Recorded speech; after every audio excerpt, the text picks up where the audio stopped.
Salut les amis, j'espère que vous allez bien. Je suis Maître Joseph-Alexandre Gaëtan.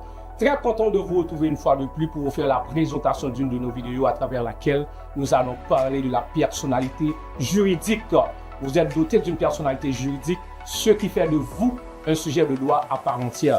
L'attribution même de cette personnalité constitue les fondamentaux sur lesquels l'être humain reçoit ses libertés, ses droits et sa protection. Maintenant, qu'est-ce que la personnalité juridique? Comment se divise-t-elle? Quand est-ce qu'elle commence et quand se termine-t-elle? Tenez-vous bien, on vous revient après pause. Nous sommes Saveur Social, l'espace qui donne goût.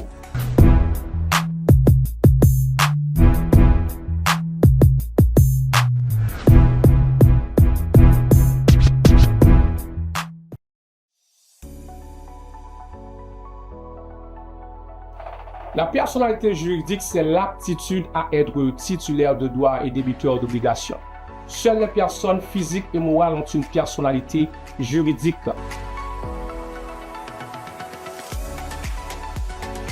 Les personnes physiques, ce sont celles qui sont nées d'un père et d'une mère, c'est-à-dire des personnes faites de chair et d'os comme vous et moi le sommes.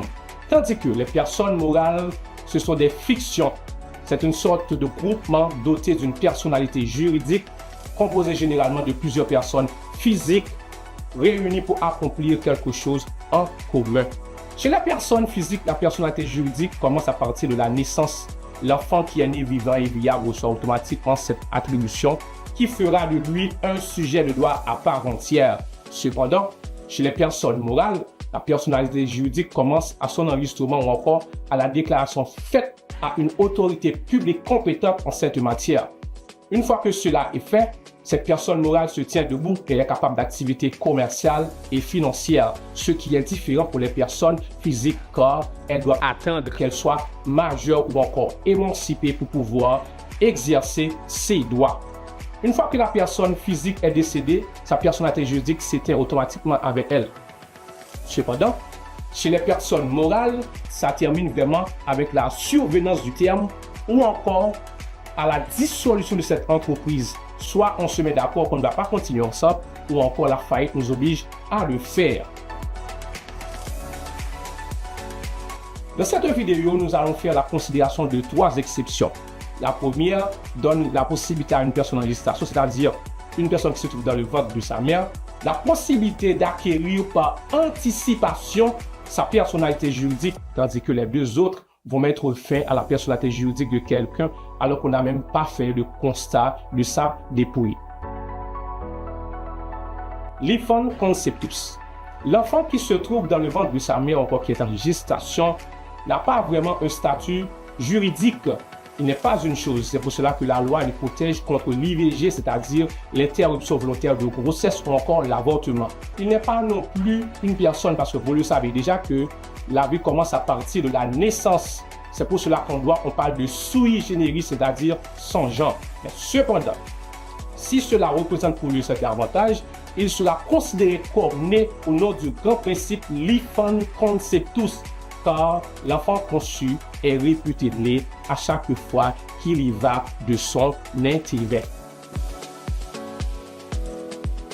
L'absence. L'absence, c'est l'état d'une personne qui est sortie, qui n'est pas rentrée, et qu'on ne sait pas vraiment ce qu'elle est devenue.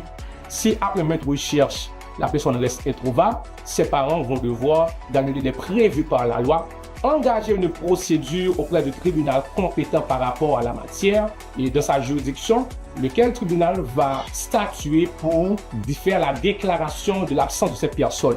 Une fois que la déclaration est faite, la personnalité juridique de cette personne est suspendue. Et enfin, la disparition qui est l'état d'une personne dont sa mort est certaine, mais cependant son corps n'a pu être retrouvé. On va procéder de la même manière. Engager la procédure auprès du tribunal compétent par rapport à cette matière. Après la déclaration, cette personne ou encore sa personnalité juridique est suspendue.